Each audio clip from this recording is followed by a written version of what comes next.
अस्सलामु अलैकुम रहमतुल्लाहि व बरकातुहू।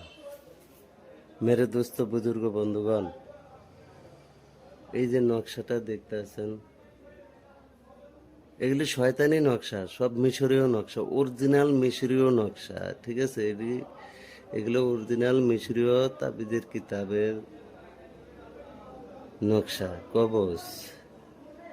এগুলা দেওয়ার উদ্দেশ্য হলো, এখন বর্তমানে আমাদের বাংলাদেশের যেসব কিতাবগুলো হাতে আছে, এইসব কিতাব দিয়ে কাজ করলে মনে করেন 110টার ভিতরে একটা কাজ হয়। আর এগুলা দিয়ে মনে করেন একটা মারবেন, একটা কাজ আমরা কমপ্লিট করে উঠে দিতে পারবেন ইনশাল্লাহ। কারণ শয়তান এখনো জীবিত আছে, ঠিক আছে, শয়তান এখনো জীবিত আছে। শয়তান দ্বারা সব কাজে করা যায়।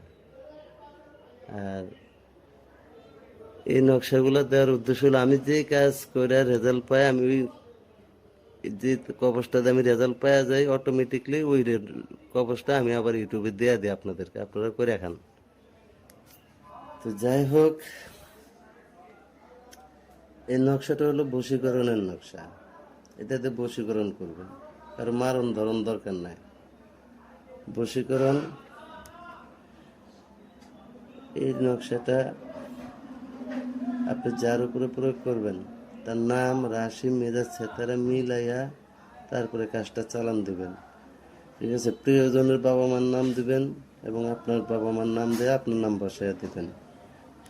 হ্যাঁ, দেয়া একটা তাবিজ, যদি দ্রুতভাবে কাজ চান, 72 ঘন্টার ভিতরে রেজাল্ট পেতে চান, একটা তাবিজ কবরস্থানে গাড়ি দিতে হবে। যদি মেয়ের উপরে করেন তাহলে মহিলা কবরে মারতে হবে। আর পুরুষকে বশ করতে গেলে পুরুষ কবরে মারতে হবে। ঠিক আছে, আর একটা শ্মশানে গাড়ি দিয়ে আইবেন। দুটাই গেছে গা, দুই জায়গায় দুইটাই গেছে গা। আর একটা নকশা, ওই যে শোল মাছ তো অবশ্যই চেনেন। শোল মাছের পেটের ভিতরে ঢুকাইয়া একটা কবজ নদীতে ছাড়া দেবেন, আর বাকি 4টা কবজ আগুনে জ্বালায়া দেবেন, আর একটা কবজ হরিণের ঝিল্লিতে লিখিয়া আপনার সঙ্গে রাখবেন। খোদার কসম, 72 ঘন্টার ভিতরে সে যত বড় অহংকারী পুরুষ হোক আর নারী হোক, আপনার পায়ের তলা আসতে বাধ্য হবে হবে হবে ইনশাআল্লাহ। এটা আমার কথা না, আর আমার বাবারও কথা না, এটি কিতাবের কথা। কিতাবের কথা কখনো মিথ্যা হয় না। কাজ করে দেখেন, রেজাল্ট পাবেন ইনশাল্লাহ। অন্যায়ভাবে কেউ কারো উপরে প্রয়োগ করবেন না, ঠিক আছে। বুঝতে যদি কোনো সমস্যা হয় তাহলে আমার সাথে যোগাযোগ করুন। ধন্যবাদ। আচ্ছা।